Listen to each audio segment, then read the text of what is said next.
Rumah yang indah ini pernah dimiliki oleh mafia Itali pada tahun 1920-an. Jadi, tentulah saya bawa pengesan logam untuk lihat kalau-kalau mafia tinggalkan sesuatu yang menarik di sini. Saya tidak terkejut apabila benda pertama yang saya jumpa ialah sebutir peluru pistol dari pistol Colt. Ia tidak mengejutkan, tetapi memang menarik. Kemudian saya jumpa satu token pembelian aluminium dari syarikat Odinson, sebuah kedai umum lama yang pernah ada di sini pada tahun 20-an. Mafia pasti suka tempat ini. Sebab saya bukan jumpa satu atau dua token. Ini saja.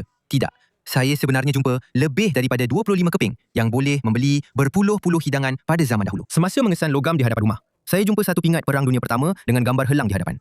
Ini bertarikh pada zaman mafia berada di rumah itu. Saya juga jumpa seutas barang kemas perak di halaman depan, mungkin milik seorang wanita yang pernah tinggal di sini. Diperbuat daripada perak sterling tulen, barang ini berasal dari tahun 1920-an dan 30-an. Akhir sekali, semasa saya menggali di kebun oren di belakang, saya jumpa pemegang pisau. Ia mungkin nampak biasa, tetapi pemegang pisau ini sebenarnya terukir dengan inisial lelaki yang pernah tinggal di rumah ini. Dia seorang imigran Itali dan mengendalikan sindiket jenayah dari rumahnya di sini di Florida. Artifak ini telah dipulangkan kepada pemilik semasa